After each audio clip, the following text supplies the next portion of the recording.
അസ്സലാമലൈക്കും guys, welcome back to my channel. ഇന്ന് ഞാൻ ഇവിടെ വന്നിട്ടുള്ളത് ഒരു വെറൈറ്റി റെസിപ്പിയുമായിട്ടാണ്. ഇപ്പം നമുക്ക് എല്ലാവർക്കും അറിയാം, മാംഗോന്റെ സീസൺ ആണ്.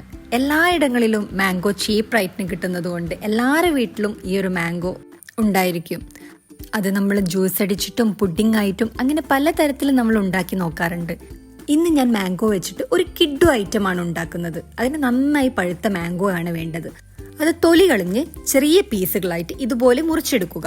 ഇനി ഇതിലേക്ക് ആവശ്യമുള്ളത് വെളുത്തുള്ളി നീളത്തിലരിഞ്ഞത്, ഇഞ്ചി നീളത്തിലരിഞ്ഞത്, 3 പച്ചമുളക് നീളത്തിലരിഞ്ഞത്, കുറച്ച് കറിവേപ്പിലയും. പിന്നെ ഇതിലേക്ക് നല്ല കട്ട തൈര് നമുക്ക് ആവശ്യമുണ്ട്. ഒരു കടായി അടുപ്പത്ത് വെച്ച് അതിലേക്ക് നല്ല വെളിച്ചെണ്ണ ഒഴിച്ച് കുറച്ച് കടുക് ഇട്ടുകൊണ്ട് ആ കടുക് ഒന്ന് പൊട്ടി വരുന്നത് വരെ നമുക്ക് വെയിറ്റ് ചെയ്യാം. അതിനുശേഷം ഒരു 1/4 ടീസ്പൂൺ ഉലുവ കൂടി ചേർത്ത് അതൊന്ന് പൊട്ടിയ ശേഷം കുറച്ച് ചുവന്ന മുളക് കൂടി ഞാൻ അതിലേക്ക് ഇട്ട് നമ്മൾ എടുത്തു വെച്ച ബാക്കി ഇൻഗ്രീഡിയൻസും കൂടി അതിലേക്ക് ചേർക്കുക. കറിവേപ്പില, നീളത്തിൽ അരിഞ്ഞു വെച്ച വെളുത്തുള്ളി, ഇഞ്ചി, പച്ചമുളക് എന്നിവ ചേർത്ത് ഇത് നന്നായി ഒന്ന് വഴറ്റിയെടുക്കുക. പച്ചമുളക് ഞാൻ എരിവിനനുസരിച്ചാണ് എടുത്തത്. നിങ്ങൾക്ക് എരിവ് കൂടുതൽ വേണമെങ്കിൽ കൂടുതൽ പച്ചമുളക് ചേർക്കാം, കാരണം ഇതിൽ മുളക് പൊടി ആഡ് ചെയ്യുന്നില്ല. അപ്പോൾ ഓരോരുത്തരുടെയും എരിവനുസരിച്ച് പച്ചമുളക് നിങ്ങൾ ആഡ് ചെയ്തോളൂ കേട്ടോ.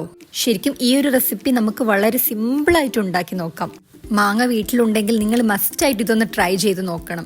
ഈ ഒരു വെറൈറ്റി ഐറ്റം ഉണ്ടെങ്കിൽ ചോറിന്റെ കൂടെ നമുക്ക് വേറെ ഒന്നും വേണ്ട, ഇത് മാത്രം മതി. മാങ്ങ ഇട്ട് കാച്ചിയ മോര്.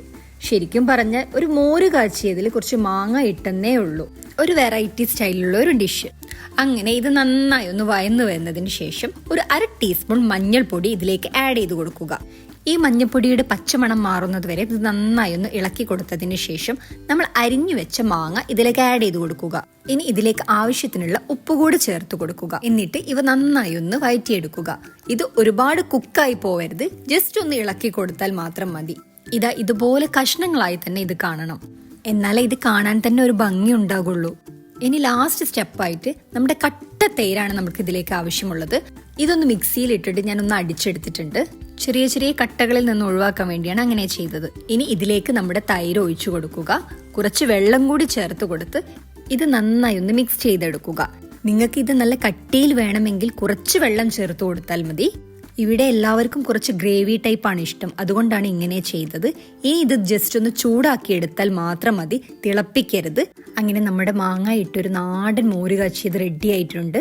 മസ്റ്റ് ട്രൈ ഐറ്റം ആണ്. നിങ്ങൾക്ക് വീഡിയോ ഇഷ്ടപ്പെടുകയാണെങ്കിൽ ലൈക്ക് ചെയ്യാനും ഷെയർ ചെയ്യാനും കമന്റ് ചെയ്യാനും നിങ്ങൾ മറക്കല്ലേ. പോവല്ല ആ ബെല്ലൈക്കണും കൂടി ഒന്ന് ക്ലിക്ക് ചെയ്യണേ.